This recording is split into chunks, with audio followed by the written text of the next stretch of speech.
घुष्मा, तुझ जैसी धैर्यवान नारी मुश्किल से ही देखने को मिलती है। तेरे दर्शन से तो हम भी धन्य हो रहे हैं घुष्मा।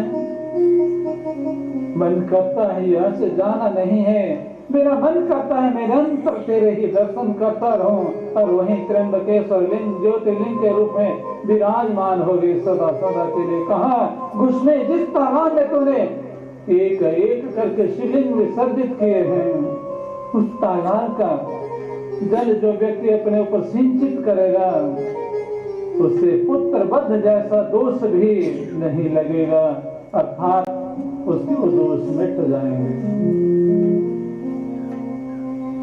भगवान शंकर ने अपने भक्त के लिए वही सदा सदा रहना स्वीकार कर लिया। घुष्मेश्वर महादेव के नाम से वो स्थान आज भी चर्चित है। घुष्मेश्वर ज्योतिर्लिंग के नाम से ये औरंगाबाद में महाराष्ट्र में है और घुष्मेश्वर महादेव राजस्थान में है। जो ज्योतिर्लिंग है वो महाराष्ट्र में है और इसे घृणेश्वर भी कहते हैं। किसी का मत है सुदेह के भीतर जो घृणा थी, उस घृणा के कारण जो कुछ घटना घटित हुई वो घृणेश्वर ज्योतिर्लिंग के नाम से प्रसिद्ध हुई। और कोई कहता है कि एक समय की बात है, भगवान शंकर पार्वती विहार कर रहे थे। मां पार्वती ने कुमकुम लिया, उसमें कुछ जल डाला और ऐसे ऐसे कर रही थी, मांग में लगाना है कुमकुम को, अपने उस कुमकुम को मांग भरनी है, ऐसे ऐसे कर रहे हैं। उस घर्षण से उसके हाथ में जो कुमकुम जल और उंगली का जो घर्षण हुआ, उस घर्षण से वहां एक ज्योतिर्लिंग उपस्थित हुआ, वो घृणेश्वर ज्योतिर्लिंग कहलाया। तीनों ही बातें हमें अनुकरणीय हैं, सम्माननीय हैं, सिरधार्य हैं। आगे की कथा सुनाने से पहले कोई एक भजन आप सुना दो। धन्यवाद।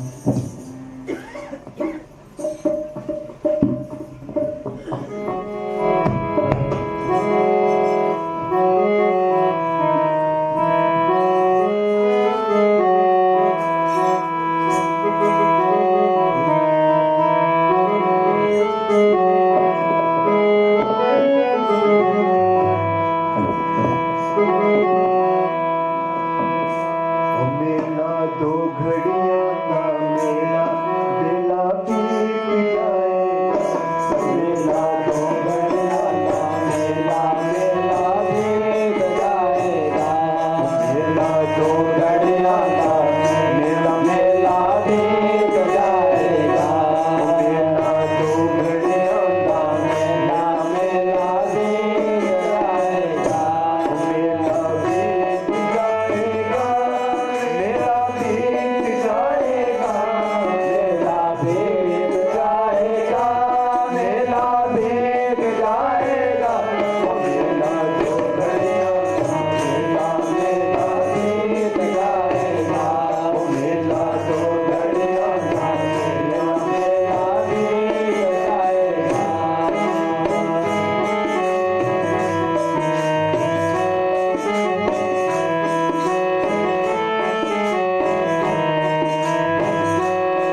सभी अपने अपने मोबाइल पर समय देखेंगे, अपने अपने मोबाइल पर अपना समय देखेंगे। 11:12 हो गए हैं और 1:24 की होती है। कितने? 1:24 की होती है। 2 घड़ियों का मेला बताया, अर्थात 48 मिनट शेष बचे हैं हमारे साथ। धन्य है भगवान आपका ज्योतिष, बहुत बहुत आभारी हूँ मैं यही समय देख रहा था कि हो क्या रहा है। ठीक 48 मिनट बचे हैं और 2 घड़ी का मेला बताया। 1:24 की होती है ना महाराज, 2 घड़ी का मतलब 48 मिनट। कथा है, सागर का तट है, उमड़ उमड़ कर उठती सागर की लहरें, 100 योजन की दूरी है, लक्ष्य 100 योजन दूर है जहां जाना है। अर्थात भगवान राम सागर तट से देख रहे हैं 100 योजन दूर लंका है। 100 योजन दूर लंका है। विशाल सागर है, उमड़ती विशाल लहरें हैं, चंचल लहरें हैं। और हाँ, वानर सेना भी चंचल है। इन चंचल लहरों को इन चंचलों से पार करवाना है। विशाल सागर से पार जाना है। सोचा वो स्थान कितना सहज है, कितना सरल है।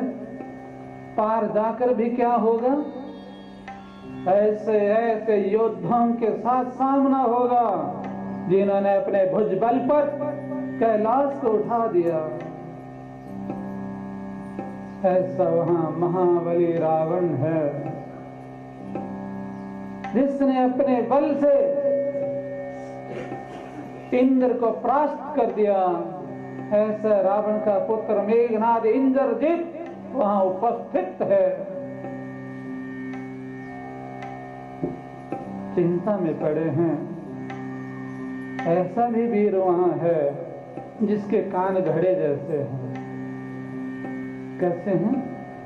घड़े जैसे, बड़े बड़े कान हैं लेकिन घड़े की तरह। तब उनका नाम था कुंभकर्ण। ऐसा भी वीर है, वो धरा वीरों से भरी पड़ी है, भरी पड़ी है। वहां पर वीर ही वीर हैं। भगवान राम जानते हैं लंका एक अद्भुत सुरक्षित किला है जिसका भेदन करना आसान नहीं।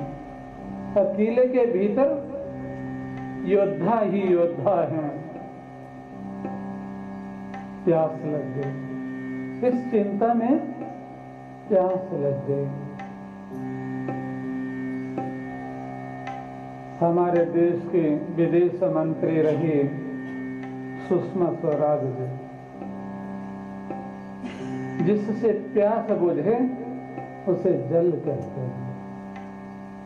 उनका मंतव्य था जिस पदार्थ जिस वस्तु से जिस व्यक्ति की वो प्यास बुझे उसे जल कहते हैं। धन्य ऐसी ऐसी परिभाषा देने वाले भी हैं। कहा, विवेश हे वीरवर, मुझे प्यास लगी है, थोड़ा जल लाओ। किस चीज की प्यास लगी है? विरह की प्यास है, प्रिया मिलन की प्यास है, सिया दूर हैं, कैसे मिलूं? क्या ये प्यास लगी है?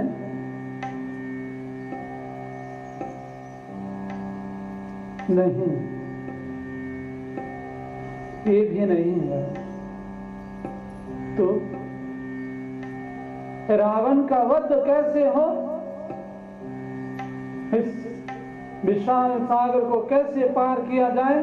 क्या ऐसी प्यास लगी है? नहीं, ये प्यास भी नहीं लगी है। तो कहा, मैं भगवान शंकर का अभिषेक करना चाहता हूं। बस यही प्यास लगी।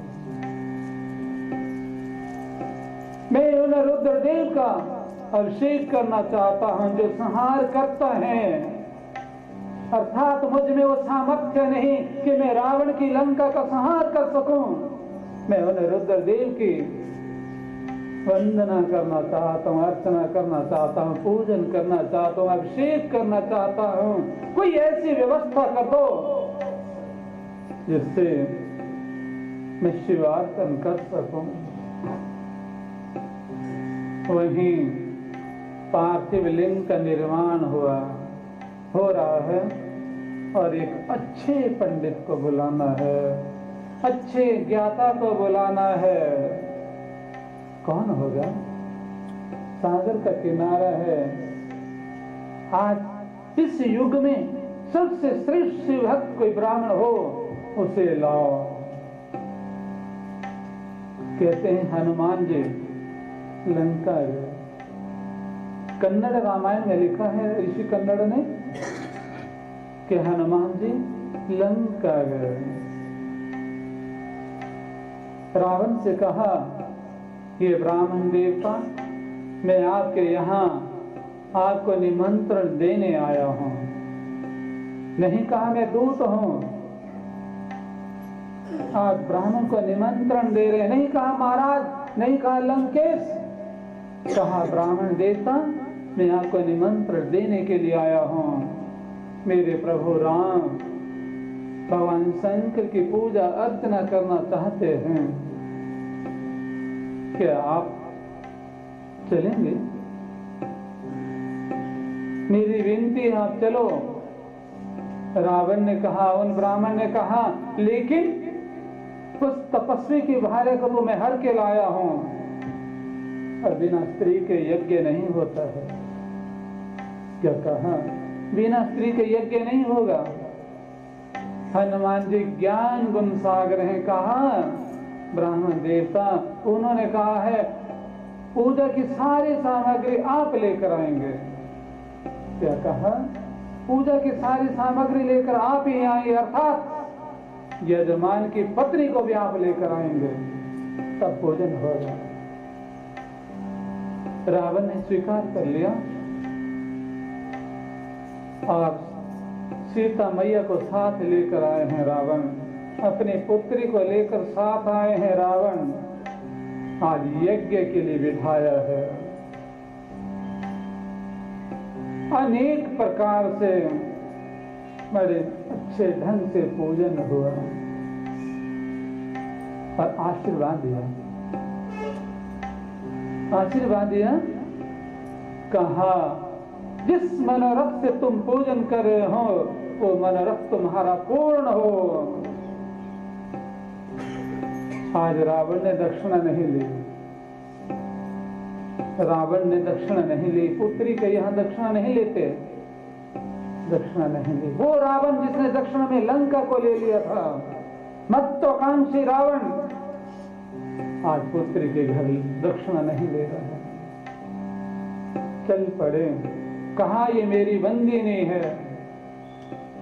चलते समय क्या कहा? मैं लंकापति रावण और मेरी युद्ध बंदिनी है, मेरे बंदी गृह में है, मैं वापस ले जा रहा हूं। योद्धा युद्ध नीति से प्राप्त करे, अन्यथा नहीं। चल पड़े रावण। वो स्थान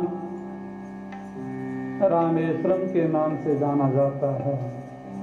वहां समस्त तीर्थों की उपस्थिति है। ये तीर्थ यात्री कहते हैं वहां 24 कुंड है महाराज। गिन रहे हैं या बताएंगे? कितने कुंड हैं रामेश्वर में? 24 हैं।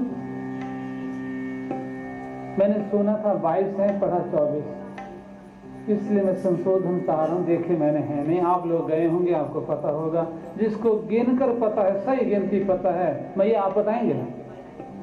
नहाए नहाए बस, हर हर गंगे।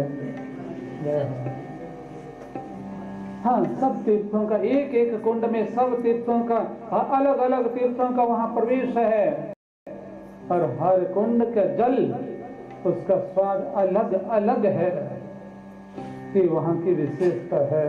सागर का किनारा है, लेकिन जल का हर कुंड का स्वाद अलग अलग है। रामेश्वरम, जहाँ गंगोत्री का जल चढ़ाया जाता है, जहाँ वाराणसी का जल चढ़ाया जाता है, वो रामेश्वरम।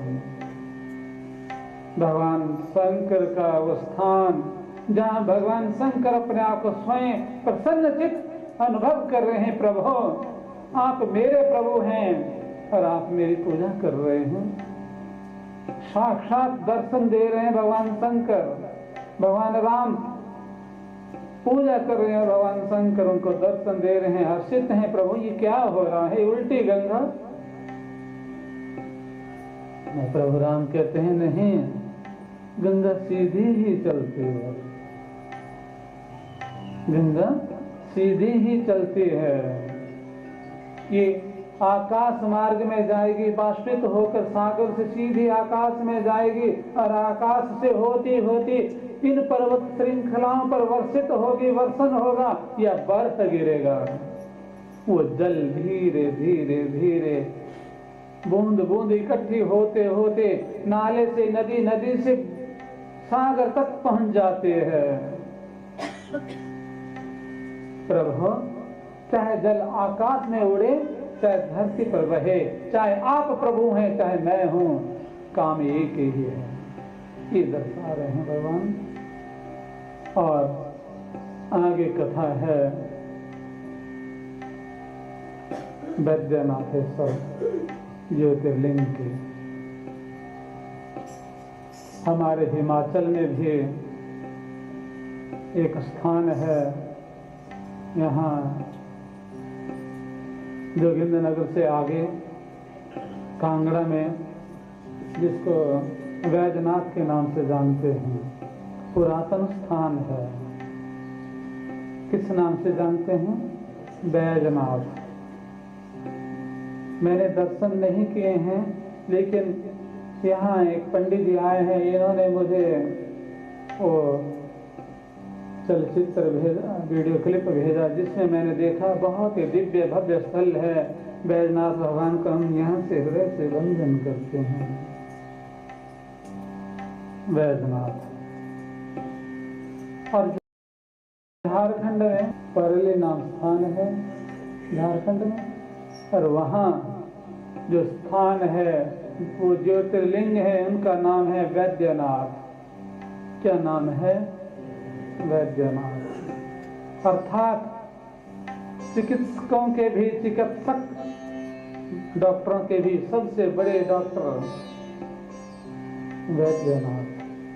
भगवान शंकर एक ऐसे रचनाकार हैं जो अपने शरीर से भी कुछ बना सकते हैं, अपने शरीर से नर नारी बना सकते हैं। वो चाहें तो कुछ भी सृष्टि तैयार कर सकते हैं, वो चाहें तो कटे हुए सिर अलग धड़ पर लगा सकते हैं, किसी अन्य प्राणी के धड़ पर लगा सकते हैं। ऐसे अद्भुत वैद्य हैं। और हमारे बीच भी एक वैद्य महाराज आए हैं, डॉक्टर साहब आए हैं, आज दिख नहीं रहे हैं। जय हो। ये तीर्थों में जाते हैं, जरा डॉक्टर साहब इधर आना प्लीज, प्रार्थना है आपसे। आ जाओ प्रभु, यहाँ खड़े हो जाओ, क्षमा चाहता हूँ आदेश करने के लिए, लेकिन इन भक्तों के लिए आप यहाँ उपस्थित हो जाओ। ये ऐसे चिकित्सक हैं जो तीर्थाटन करते हैं, अपनी जेब से औषधियाँ लेकर जाते हैं खरीद कर। जो यात्री जहाँ बीमार हो जाए उसके कमरे में जाकर उसको दवाई उपचारित करते हैं और कुछ ही समय में बहुत शीघ्र वो स्वस्थ हो जाते हैं। धन्यवाद प्रभु आपका,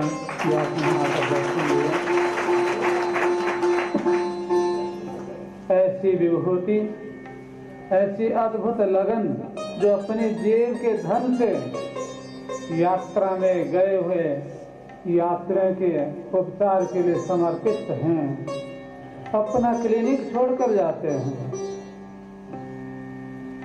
और बहुत अद्भुत औषधियां देते हैं। बस मुझे तो कहा था खट्टा नहीं खाना, यही समस्या है, मिलता ही खट्टा नहीं। बाकी सब ठीक है। चलो बैठ जाना, भगवान की जय। हाँ, ऐसे भगवान जो अद्भुत वैद्य हैं, इस समय की बात है। रावण का मन किया कि मैं शिवार्चन करूं। जन्म के ही शिव भक्त हैं रावण। वो ब्रह्मा के पुलस्त्य के विश्ववा और विश्ववा ऋषि के रावण हैं। इतने उच्च ब्राह्मण कुल में उत्पन्न हुए रावण। यहाँ एक ब्राह्मण उपस्थित हैं, उन्होंने कहा कि रावण सर्वप्रथम ऐसा ब्राह्मण है जिसने गोहत्या को बंद किया था अपने राज्य में। उस समय भी गोहत्या होती थी, लेकिन रावण ने गोहत्याओं पर प्रतिबंध लगाया था। रावण बचपन से ही बहुत विलक्षण बुद्धि का था, तीक्ष्ण बुद्धि का था। रावण महत्वाकांक्षी था। कितना महत्वाकांक्षी था, वो हर जीव की मुक्ति चाहता था, इतना महत्वाकांक्षी था। कितना अत्याचारी था, हर जीव की मुक्ति चाहता था, उसको परम धाम मिले ऐसी व्यवस्था चाहता था। ऐसा वो लालची ब्राह्मण था। कितना लालच था रावण में, वो हर जीव मुक्ति चाहता था। इसलिए रावण ने स्वर्ग के लिए सीढ़ी बनानी चाहिए और बनाई। कहते हैं नहीं बनाई, लेकिन मैं कहता हूं बनाई। रावण ने सीढ़ी बनाई नहीं, सीढ़ी नहीं बनाई। स्वर्ग वाले को वहीं ले आए कि प्रभु आप स्वयं देख लो, ये सब पापी ही पापी हैं, अपने बाणों से इनके पापों को धो डालो। रावण ने लंका में पहुंचाया भगवान को मुक्ति देने के लिए। इतना महत्वाकांक्षी था रावण। रावण को ऐसा छोटा मोटा ब्राह्मण नहीं था। उसकी कथनी और करनी एक थी, दिखावा और था। रावण चाहता, इतना बलशाली रावण चाहता अगर सीता को हाथ से पकड़कर पुष्पक पर बिठाता। नहीं, रावण सीता के पांव के अंगूठे से पकड़ा है, अर्थात वंदन किया है। ये देवी, तुम देवी रूपा हैं, चलो इस लीला के लिए आप महानायिका बनो। रावण अत्याचारी होता जो पुष्पक पर बिठा रहा है सीता को, वो अशोक वाटिका में क्यों रख रहा है? वो अपने महलों में रखता, अपने कमरे में रखता, अपने बिस्तर की सान बनाता। नहीं, रावण ऐसा दुष्ट नहीं था, ऐसा अत्याचारी रावण नहीं था। नित्य प्रति सेवा के लिए ना जाने कितने राक्षस उपस्थित कर दिए और दिखाता था कि मैं क्रोधी हूं, मैं वासना का विभूत हूं, मैं वासना का छलनी हुआ एक राक्षस हूं। सीता से आग्रह करता था, मास दिवस कहा, 1 महीने का समय दिया, नहीं 31 दिन का दिया, मास और दिवस। 31वें दिन अगर सीता तो हाँ नहीं करेगी तो जबरदस्ती मैं हरण कर लूंगा। और हाँ, सीता ने एक तिनका हाथ में लिया होता था। रावण जब आता था तो एक तिनके से सीता रावण को डराती थी। रे दुष्ट, तेरी इतनी ही औकात है तो तिनके के बराबर है। हाँ, हम सब मां भवानी के दरबार में तो तिनके से भी छोटे हैं, बहुत तुच्छ हैं, लेकिन रावण को कहा तो तिनके के समतुल्य है। नहीं, सीता बताना चाहती है तो भूल रहा है रावण, तो भूल कर रहा है मेरे स्वामी कितने बलिष्ठ हैं। एक इनके का धनुष बनाकर जयंत पर चलाया। त्रिलोकी में घूमता घूमता जयंत भटकता भटकता वापस क्षमा याचना करने के लिए आया।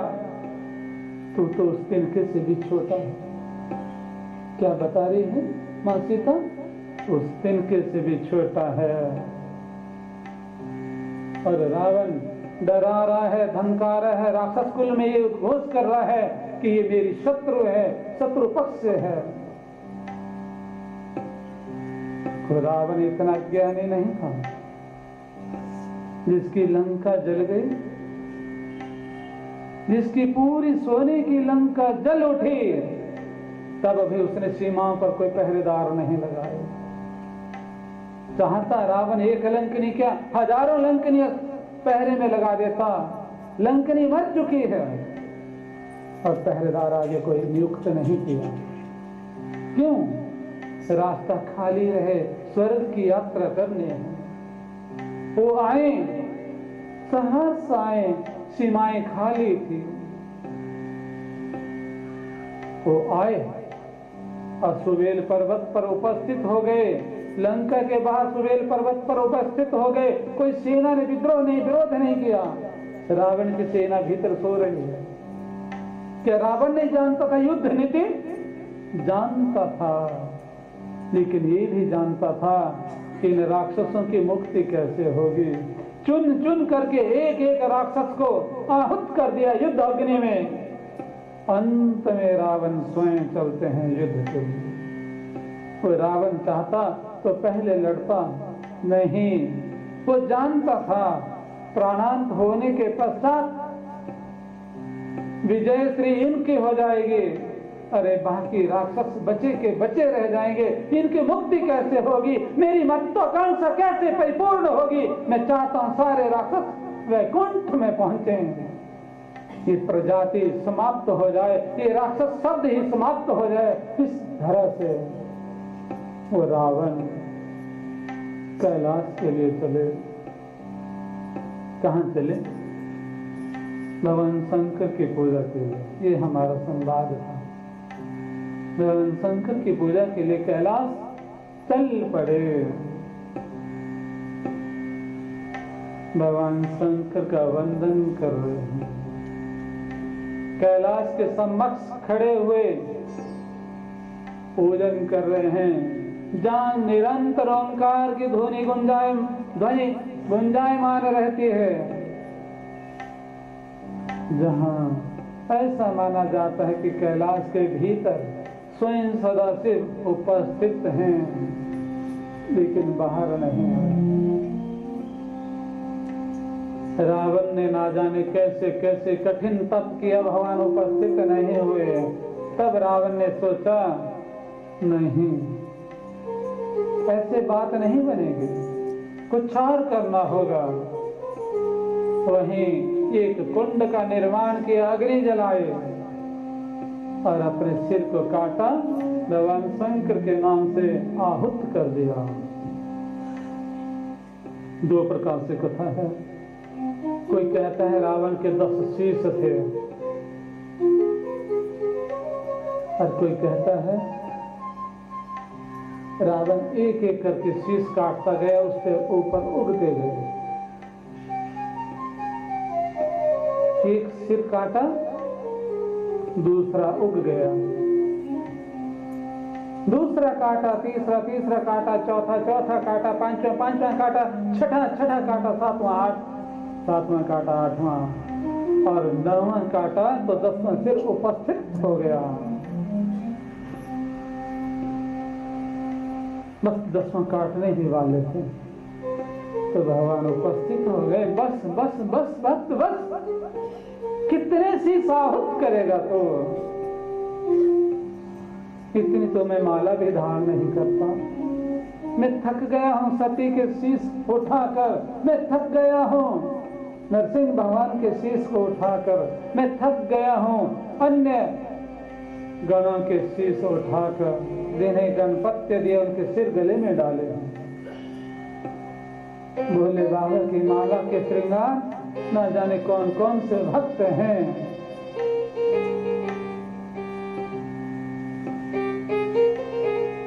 नहीं रावण, बस बस करो, मांगो जो चाहते हो।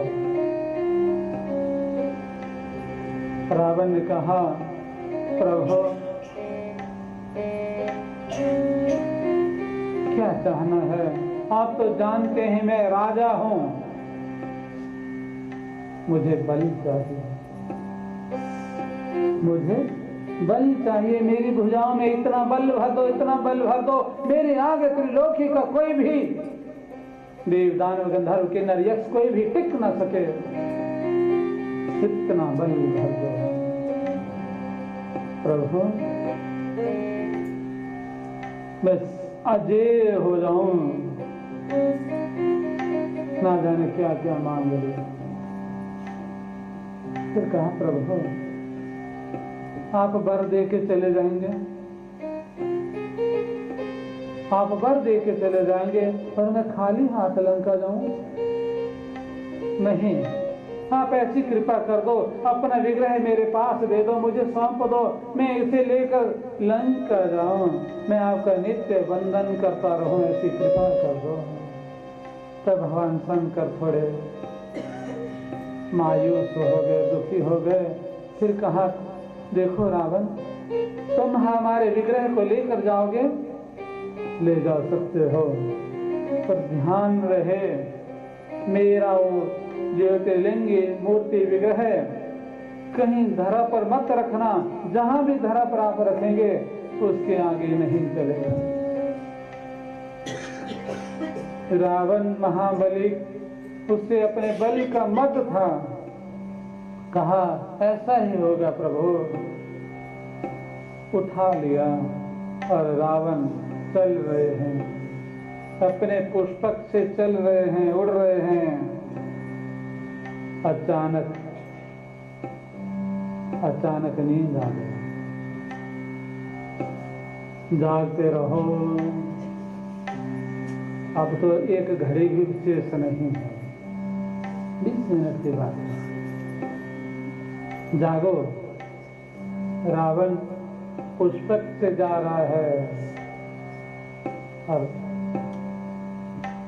भगवान शंकर के विग्रह को गोदी में बिठाया है। अचानक इतना रावण की ऐसी स्थिति हो गई, ऐसी स्थिति हो गई, लघु शंका इतनी उपस्थित हो गई। लघु शंका समझते हो? ये समझते हो? उनका पेशाब का वेग उर्दू का शब्द है, पेशाब हमारे हिंदी में कहते हैं मूत्र, निकलने वाला जो स्राव है मूत्र, गऊ से निकलने वाले को कहते हैं गोंतर। ठीक है, अब आगे मत पूछने, दो ही आते हैं मेरे को। ठीक है, हाँ, क्या हुआ कि रावण को पेशाब का वेग इतना बढ़ा, वो अपने आप को संभाल नहीं पा रहे हैं। पुष्पक को उतारा, कितना संयमी है, कितना यम नियम वाला है। आकाश मार्ग से पेशाब नहीं किया, उतार दिया पुष्पक को, और सोच रहे हैं अब मैं क्या करूं, कहाँ जाऊं। उस शिवलिंग को हाथ में पकड़ा है, उतने में एक गवाला, गैया चराने वाला मिला, एक बालक मिला छोटा सा। अरे बात बन गई। कहा बेटा लो ये संभालो, मैं बस अभी आया। क्यों महाराज? कहा छोटी सी बात है, बस आ जाऊंगा, अभी आ जाऊंगा। रावण जी महाराज चले गए और इतना वेग था, पूरे 24 मिनट करते ही रहे। उधर वो बालक थक गया, प्रतीक्षा करता थक गया, और भगवान शंकर का वो मूर्ति विग्रह का भार बढ़ता गया और उसने धरा पर रख दिया। ऐसा आप तीर्थ यात्री मुझे सुनाते हैं। अब क्या हुआ? जब रावण आया, पूरे 24 मिनट के पश्चात, एक घड़ी लिखा है, एक घड़ी के बाद जब रावण आया तो असमर्थ हो गया, उस शिवलिंग को उठाने में असमर्थ हो गया। लाख प्रयत्न किए, नहीं, वहीं स्थापित कर दिया, नहीं, बड़े उत्सव के साथ स्थापित किया। ना जाने कितने वहां उपस्थित हुए लोग, दूर दराज के लोग उपस्थित हुए और वहां विधिवत रावण ने स्वयं पूजा अर्चना की। चल पड़े। रावण खाली हाथ जा रहे हैं। लंका में पहुंच गए। देवता दुखी हैं, बहुत दुखी हैं देवता। करें तो क्या करें? ऐसा वरदान वो भी रावण को। प्रभु ये क्या हो गया? उतने में देवर्षि नारद उपस्थित होते हैं और देवताओं ने अपना मनोरथ कह डाला, महाराज ऐसा ऐसा हो गया है। कहा मैं प्रयत्न करूं? हाँ हाँ आप करो, आपने हमें कई दुखों से उबारा है।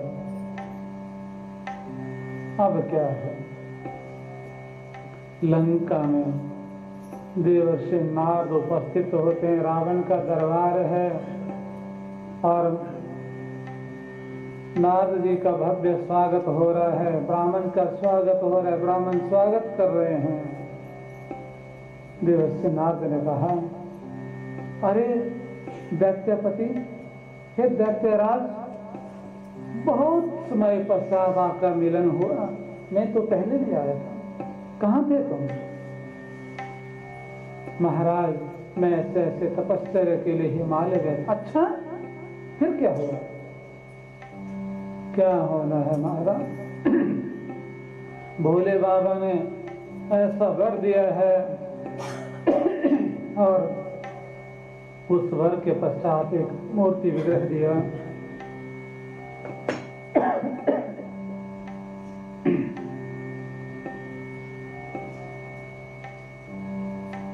और वैद्यनाथ में स्थापित हो गए।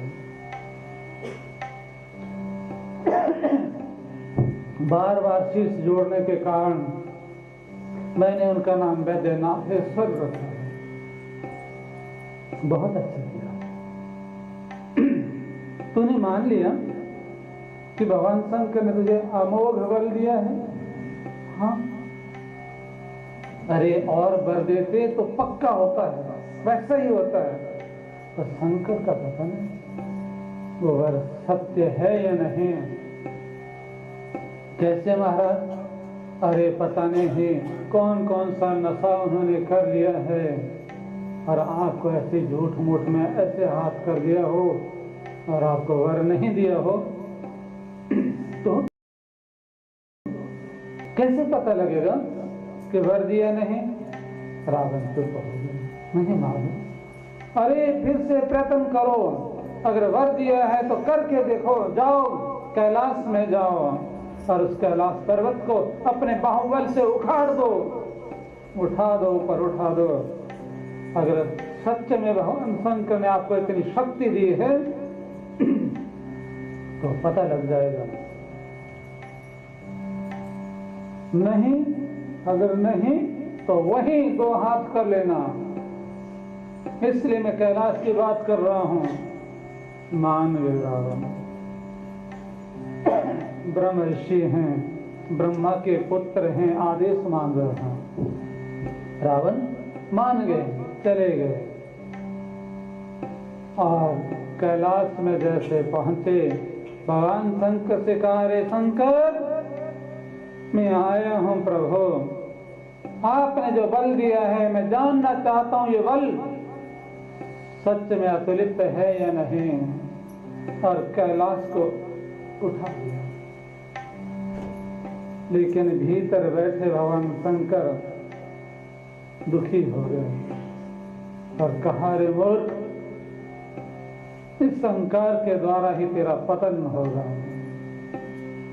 बस इतना ही तो नारद चाहते थे, इतना ही रावण भी चाहता है कि मेरा पतन शीघ्र शीघ्र कैसे हो।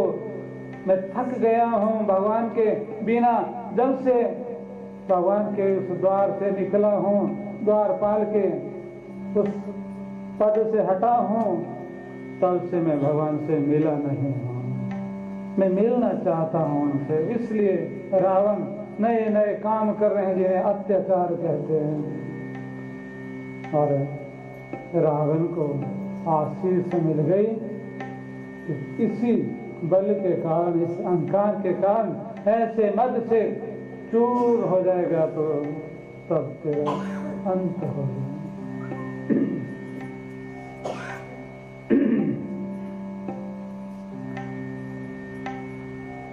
इस शिव महापुराण में 7 संहिताएं हैं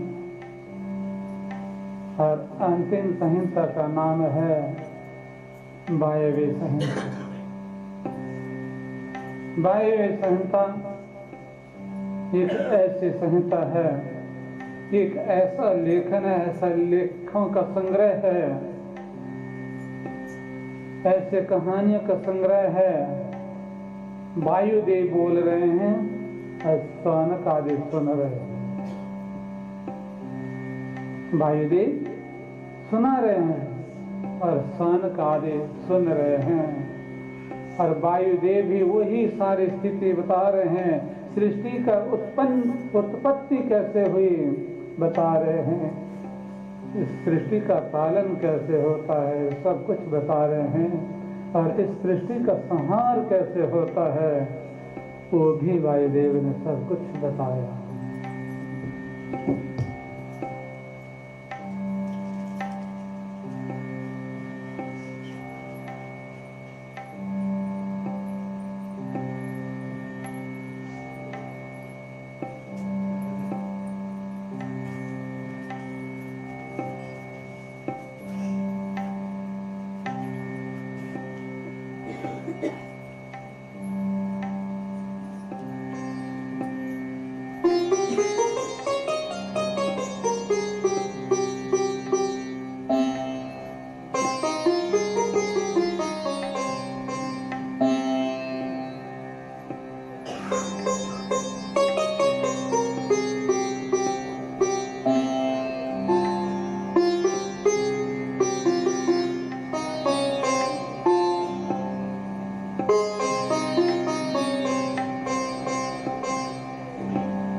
एक पत्र दिया है मेरे पास और इन्होंने एक निर्णय भी कर रखा है कि जो पत्र मैं अपने हाथों से दूं उसी पत्र का अनुसरण करना और नहीं। क्या निर्णय कर रखा है यहाँ कि जो पत्र मैं अपने हाथों से दूं उसी का अनुसरण करना है।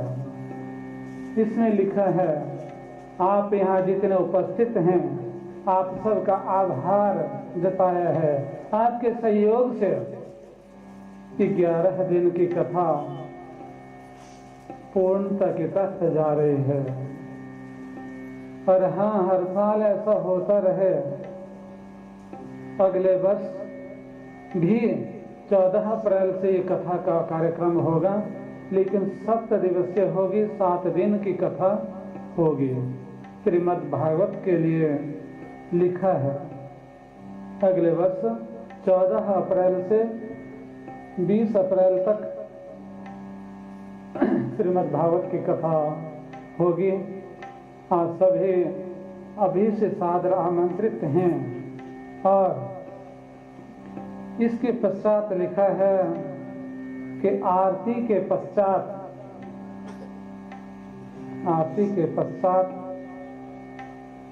शेष फूल लेने के पश्चात आप सभी यहीं शांत बैठ जाएं और ये कुछ सुनाएंगे आपको।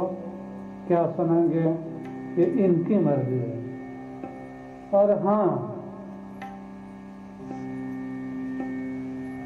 हम यही प्रार्थना करते हैं आप सबसे, अपने घर में, अपने जहाँ भी आप उपस्थित हों, जिस कार्य क्षेत्र में हों, जो आप काम कर रहे हों, उस काम में, उस काम को भगवान का काम समझ कर करें। कैसा? उस काम को भगवान का कार्य समझ कर करें, पूरे ईमान से करें। यही कर्म योग है। इसे कहते हैं काम ही पूजा है। कैसे? जब उस काम को हम भगवान का काम समझ कर करते हैं। अगर उस काम को हम ऐसा सोच कर करते हैं कि कितना अतिरिक्त मिलेगा, वो चोरी है, वो पाप है। अपने कार्य को जहां भी है, जो किस पद पर है या घर में है, जो भी काम आपको सौंपा है, उसे बिल्कुल भगवान का काम समझ कर करें और भगवान की कृपा से हो रहा है ऐसा माने। अहंकार न समझें कि मैं करती हूँ, करता हूँ। मैं सबसे घातक बात है।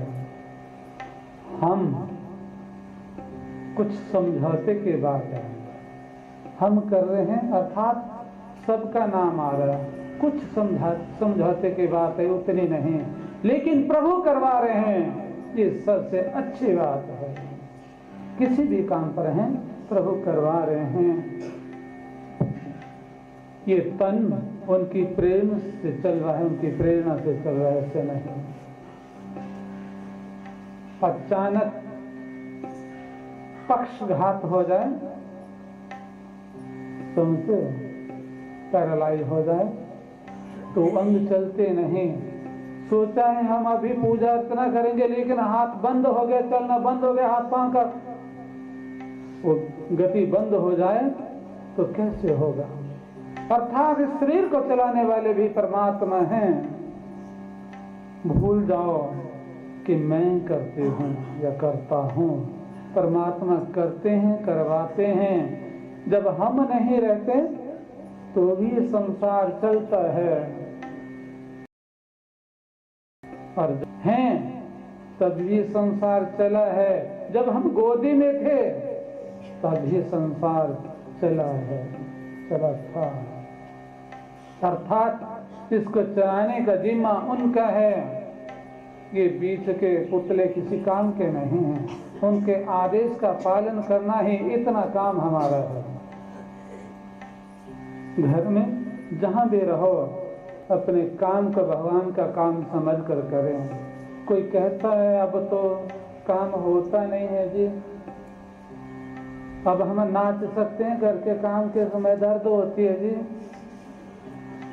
क्या करें? तो वो भक्त वो बैठ के सुमिरन करें, जितना हो सके भगवान के नाम का जाप करते रहें। जिस संस्थान से आप दीक्षित हैं, जिस गुरुदेव से आप दीक्षित हैं, जिन जिन गुरुदेव से आप समर्पित हैं, उनके दिए हुए मंत्र को जपते रहो, जपते रहो। अपने जीवन में एक लक्ष्य धारण कर लो कि भूल कर भी राष्ट्र की हानि न करेंगे। अपने देश को सर्वोपरि माने, नहीं तो ये देश हमारे क्रोध का निवाला बनता जा रहा है। छोटी छोटी बातों पर हम हड़ताल करते हैं, आगजनी करते हैं, आग लगाते हैं, तोड़ फोड़ करते हैं। क्या इसी में देश का विकास है? ऐसी स्थिति में कहो, अगर सारे देश में ऐसा हो जाए तो कहो ये देश क्या विकास करेगा? अपने बच्चों को घर की बात नहीं, पूरे राष्ट्र की बात सिखाओ। ये राष्ट्र हमारा है, इसलिए राष्ट्र के लिए समर्पित हो जाओ। छोटे छोटे स्वार्थों के लिए देश को मत लूटो। अब मैं इतना कहना चाहता हूँ, मेरे द्वारा या मेरे इन साथी ब्राह्मणों के द्वारा कोई यहाँ त्रुटियां जितनी हुई हों उन्हें आप अबोध समझकर, हमें अबोध समझकर क्षमा कर देना और बताना कि आपसे गलतियां हुई हैं। इस संस्थान के संचालक जितने भी हैं, इन्होंने बहुत प्रेम से इस काम को चलाया है। प्रेम से इसलिए कह रहा हूं, अगर कहता कर्मठता से कर रहे हैं तो इनमें क्रोध भी हो सकता है, लेकिन काम भी कर रहे हैं, प्रेम भी है, सद्भावना से कर रहे हैं, इसलिए मैं आभारी हूं आप सबका। आप सब, ये संस्था आपकी, ये संस्थान आपका है, जो हर वर्ष साथ देते हैं यहाँ आकर इन यज्ञों को चलाने के लिए। ये यज्ञ सनातन के लिए समर्पित हैं। आप सबका मैं आभारी हूँ। अंत में अपनी वाणी को विराम देना चाहता हूँ। मुझसे आज की कथा के अंतर्गत या इन 11 दिन की कथाओं के अंतर्गत जितनी भी भूलें हुई हैं, मैं आपसे क्षमा चाहता हूँ। कथा विश्राम होत है, सुनो मेरा हनुमान।